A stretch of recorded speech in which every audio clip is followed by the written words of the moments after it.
It happened in the land where Oriole once herded cows.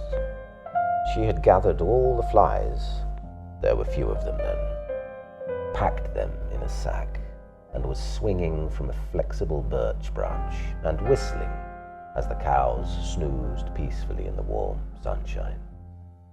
No one was bothering them, for the flies were buzzing in the sack. But I think the buzzing of the flies is dangerous to shepherds and herders, for they are easily lulled to sleep. In and of itself, sleep is healthy, and may God give everyone a good night's sleep.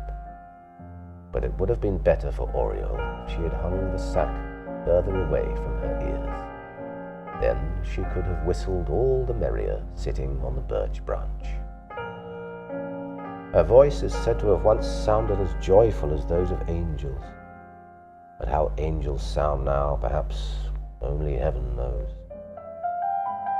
The Oriole fell asleep. Crayfish was at the time a foremost progressive. When he saw that Oriole had dozed off, he quietly climbed up and cut the buzzing bag with his sharp pair of scissors. The sack burst open with such terrible force that Crayfish sprang back, fell down and broke his neck, and from then on became a real backward crawler.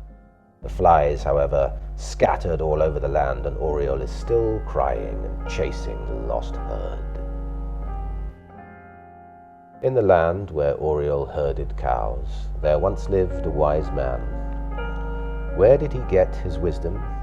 Was it from the sun or from the stars? He was raised in the quietest part of the earth, on the edge of a dark forest. He lived in a quiet house, its windows curtained by thick hops. The courtyard was densely overgrown with heather. Only rare footsteps had bent down their brown branches. The light from above fell into his house. There he sat day and night by the open thatched hatch, like a heavenly gate, and talked with the suns and stars. There he heard the tinkling of the worlds, saw comets strutting across the heavenly wastes like so many magnificent peacocks, and in his head endless lines of numbers arranged themselves. He lined them up and connected them in wonderful ways. Beautiful were these pictures of stars as in the night sky, and they could not have been otherwise, for the man's soul was the reflection of the stars. Every ray from the sky fell into his heart like an open flower, for he himself was a sunflower that had burst forth in a pine forest. Whence the sunflower's heavy head gets his golden thoughts, thence he got his wisdom. At night, without disturbing the dew, Goddess Dekla walked through the heather to the silent house. She showed the wise man the thread of destiny that she held in her hand. And he saw men there, entangled in vanity and false wisdom as in a spider's web. He saw how they were quietly suffocating in those tight nooses. They get fat, and yet they look so satisfied. They get fat since they don't move, and the blush on their cheeks is a sign of death. For he who does not move is dead, no matter how many roses bloom on his cheeks, Dekla said. How can they live in such tight spaces? The dead sleep peacefully in their graves, and even the narrowest coffin does not press against their sides. Then she unwrapped the mirror of happiness from her silk kerchief and showed the sage the life of happiness. It was as beautiful as a green meadow, and the meadow was as wide as the sky. It must have been heaven itself, for the people there walked among the suns like children among huge buttercups, and crowns made of stars shone in their hair as if they were sons of God. When the wise man saw this, he closed his starry hatch, locked his house, and went out to look for the people. He walked and he walked until he came to a great grey city. It was the greatest city in the land where Oriole once herded cows. This city was remarkable and that there were no temples built to wisdom as in other eternal cities. The altars of wisdom were built right in the streets and on marketplaces, so wisdom was easily accessible to all, and all people were wise. And one piece of wisdom reigned above all others: 15. This city was one of the happiest cities in the world. It knew not the torment of ignorance, not the pain of recognition. Every street shone like a lamp that the wise night watchman lights every night. 15. Every face smiled happily. 15. At every street corner stood neat little wooden altars, cheaply carved like well curbs. The sacred flame did not burn on them. They were like cobbler's tables. So soft was the armchair by them that it could serve wisdom if one was sitting straight or reclining. A white table on which stood a beer can and milk and honey and a chicken wing. The service to wisdom had attained the highest simplicity. It could also be accomplished by eating and drinking.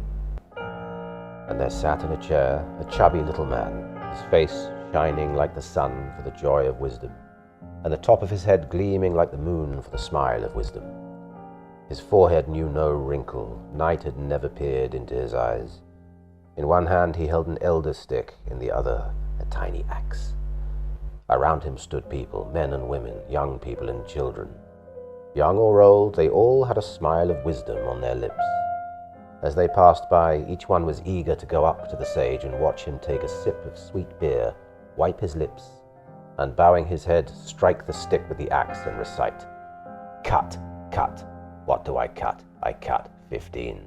If you have doubt, come and see, and all you find will be 15. 15, the wise man said, and held up the stick with a smile. Everyone should see for himself. Let everyone come and count. That will lift any doubt from the soul and bring it the peace of happiness. The only idea that can bring happiness to a man is 15. Let everyone come and count for himself." And the people came, smiling naively, running their fingers over the strips cut in the wood, and their lips went happily, 15, yes, how about it, 15. But many no longer went to count. They stood behind the backs of those who still had doubts and wanted to catch the wise man in the number of his cuts, or simply to restore the beloved truth. Many stood behind the backs of these people. The old ones were quietly sucking their pipes and chatting about this and that. Young girls hustled and laughed, tossing their golden braids, nibbling nuts and stealing sideways glances at the boys. But the boys boasted, "Well, everyone knows it's 15. But the wise men soothed in their bass voices, "Let them count it, let them count it. It pleases the mind." And the young girls squeaked knowingly, "I was only 13 when I counted for the first time, and I got 15 right away, just like Papa and Mama, and Papa told me not to count anymore and immediately had a long skirt made for me. And on Sundays we have so many guests, and everybody knows 15. How great are the strides of progress, and how clever those boys are. I wonder if there are any fools in the world." Maybe somewhere in the countryside, but certainly not here. And indeed, everyone here was clever. Everyone counted to 15. One time, someone had reached 16, but that was laughed at long ago and forgotten, gone like the shadow of a cloud. And if the wise man, drunk, ever cut 13, everyone still counted 15, for there was no longer any doubt. And every man took a stick in his hand, sure that there were 15 notches. This number rang in the ears of the people forever, for the sage ended his teaching with a great flourish. As he cut his notches, a cloud of black flies circled around his head, buzzing, 15, 15. When the wise man put down his axe and stick in the evening, and the observers walked away, he caught flies with his hand and threw them after the people. The whole city was abuzz with 15, and everyone adjusted their lives to 15 because it was a cheap number and available to all. And there was nothing greater or lesser than 15. Anything valuable cost 15, and everyone worshipped 15. And every day in the fields and in the streets, the smiths of wisdom carved 15 into their sticks. To their altars came the sage who had looked into Decla's mirror. His hair was grey as old silver, his forehead was yellowed from thinking and resembled a fieldstone. Where is the temple of wisdom in this city? Good people, who can take me there? We have no temples, replied the wisdom smith, smiling happily. The people looked puzzled at the stranger. Does no one learn here any more? Of course we do. We cut notches every day, but our wisdom is easy, and everyone knows it. See? And he began to sway rhythmically over his stick. Cut, cut. What do I cut? I cut 15. If you have doubt, come and see, and all you will find will be 15. See, here it is, 15. Count it yourself, you can be sure. I vouch for every notch. 15, the stranger sighed, and then his eyes lit up. Give it to children and beggars to count. My figure is 1,000,000. 1,000,000? What is he talking about? What is 1,000,000? The people asked one another, laughing scornfully. But the wisdom smith looked gravely at the stranger, tapped his own forehead with his fat finger, and shook his head. Crazy, crazy. But the stranger straightened and spoke to the people in a strange voice and with a strange, never-seen power. 1,000,000 is a sea of stars. 1,000,000 is a mountain of sand. 1,000,000 is a golden field full of uncountable grains. 1,000,000 is a forest. If you pass a river through a sieve and count the drops of water, if you pass the sand of the sea through your fingers, then you will get 1,000,000. Count the grains, count the stars. The sky, there are 100 starry windows. In each window there are 1,000,000 stars. Behind each 1,000,000, an infinity of millions. Walking in infinity, your steps echo like in marble. But the townspeople had walked on grey street cobblestones. How could they understand? Insane, the wisdom smiths shook their heads. Insane, the crowd shouted and clawed at his clothes. The stranger spoke some more, but the flies buzzed away his words, and the wisdom smiths kept swaying at their altars and muttering, cut, cut. The stranger left the city. He was led out by the people as children lead a fool out of a village. Others laughed and tugged at his clothes. Still others deplored his madness. Compassionate girls stuffed pastries into his sack, and as the night set in, he was left outside the city gates. Once upon a time, progressive cancer cut through the bag where the cow shepherd Oriole had gathered all the flies, and the flies spread through the whole land. It turned out that behind the wall lives a sage to whom the goddess of fate, Decla, asked to find people as seed. People were living in the grey city, knowing no worries, for they were governed by one wisdom, 15. This wisdom was so simple that it was known to everyone, and one could serve it even while eating and sleeping. When the sage said to them, my number is 1,000,000, people called the sage mad, but his words were buzzed away by flies, and the sage left the city. The wise man stood at night in the shadows of his forest. Against the dark trees the stars glittered brightly. A cool dew covered the grass. His cheeks were moist, his eyes full of sorrow. Then Decla, the goddess of fate, came quietly without disturbing the dew that lay on the blades of grass. She stroked his cold cheek with her golden hand, gave him a red mushroom with white spots. Here is Amanita muscaria. You must first get rid of the flies, or no one will hear you.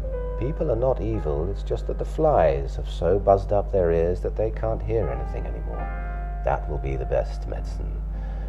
And the wise man sowed amanitas. Ants scurried around them. The mushrooms absorbed the ant poison. Snakes writhed around them, and the stems of the mushrooms glistened with poisonous saliva.